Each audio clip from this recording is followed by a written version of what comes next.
Because this was a work day, a lot more people might now want jobs with any level of government bureaucracy in Winnipeg. About 300 or more employees with the federal and Manitoba governments and the city filled this downtown meeting hall on Tuesday for a fun several hours of playing games, socializing, listening to a band, and even dancing.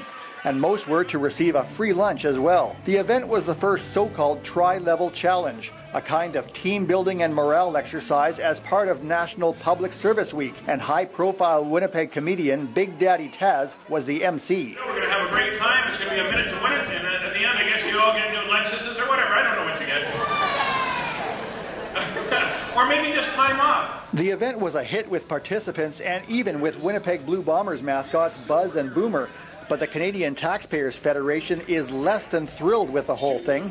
Regional Director Colin Craig checked out the party and slammed what he saw as a frivolous way to spend the public's dime. I think a lot of people are going to be wondering about this because the city says it doesn't have any money to fix our roads. The province is running a massive deficit. The feds are running a massive deficit.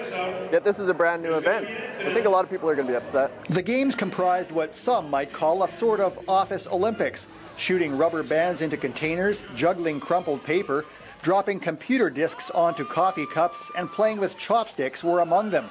Several teams or contestants dressed in costume and even brought props. You know, if this was a small game session as part of a larger training day, I don't think people would mind, but, 3-4 hours of game seems a little over the top given our financial situation. Competitors, very, very tough competition.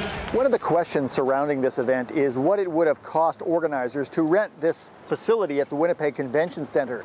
Now, an organizer for this event could not be reached immediately for comment, but the Canadian Taxpayers Federation says the hall would not have come cheap. You've got the cost of renting the room, the decorations, the live band, the comedian, all the wasted man hours, as well as the free lunch. I mean, it'd be a huge cost. We're probably looking at $40,000, $60,000. The actual costs of any of the event's specific amenities were not immediately available. Ross Romanuk, Winnipeg Sun.